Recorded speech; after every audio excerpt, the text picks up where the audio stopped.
Good morning, everybody. So it's Monday morning, and we have Cari Aho back with us again today. And so Cari wanted to talk about self-care, right? Which is super important for everybody, even for the men out there, right? Yes. But we're talking in particular for us moms. So give us a little...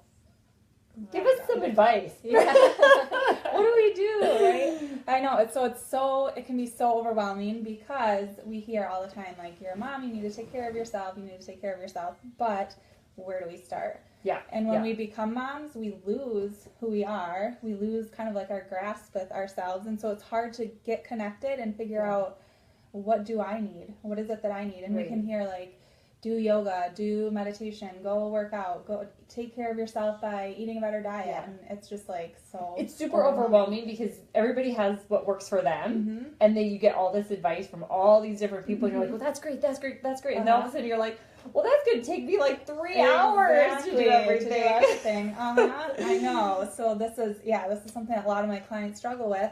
So my biggest recommendation is starting a morning routine.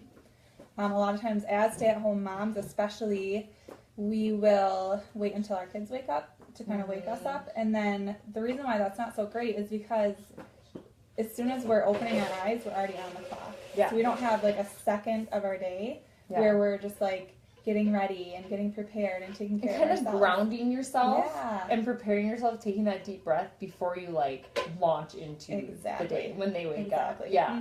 I love getting up before my kids do. If I can get up and get a workout in before they all get up, those are the days that I'm, first of all, way more productive. Right. And I'm in a better mood. I'm more patient. I mean, you set the day up to have a great day. Exactly. Don't you think? So what are kind of some of your tips?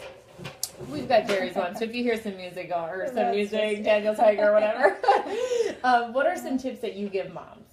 So a lot of times, like, one of the biggest things I hear is, well, my kids wake up between 6 in the morning and 8 in the morning, so how am I supposed to plan for that, right? Right. Oh my gosh, yes.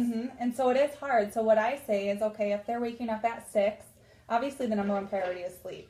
So a lot of moms are night owls because that's our time. Right. But in the evenings, we're not as motivated, so we tend to just kind of sit and binge on ice cream or watch Netflix. And so that's why I try to have them switch, go to bed earlier and get up earlier. Yeah.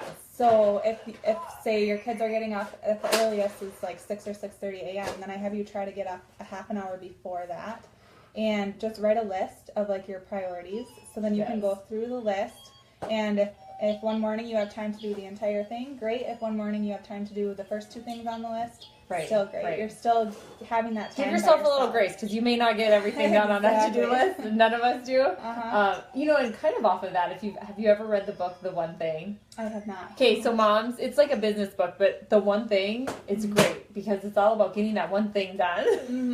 And sometimes it's just getting the first thing done. We hear about even just making the bed. It sets you up to be more productive. And I'm very much like, make your bed to my kids because it sets a good example for them. Like having that list and sometimes doing that the night before.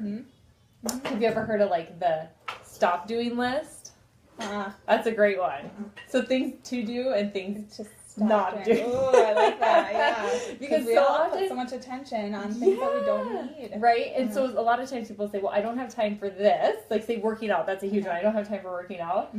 But you can sit on Facebook for half an hour, easy, and the half an hour goes by, and you're like, wow, I just like wasted half an hour that you could have gotten a really great workout in. So how long does the morning routine have to be? So it totally depends on the person. And this is we make it work, everybody, right? We make it work. We get it. It totally depends on the person.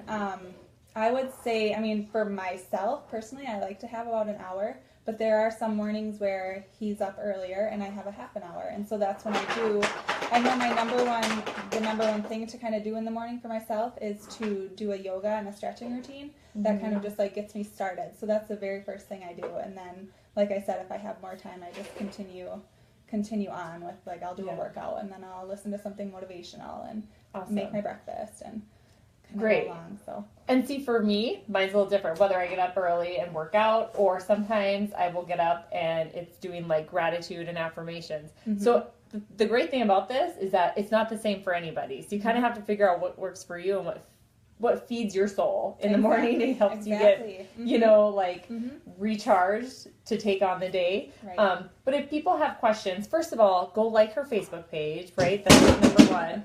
How do they get a hold of you? So they on Facebook, Cari Aho Transformative Health Coaching, and I'll post the link underneath. And then I also have a calendar link and I'll post that underneath too, where people can sign up for just like a free consultation phone call with them, and then we can just kind of chat and go from there. So awesome. Well, thank you so much for being here Yeah, again.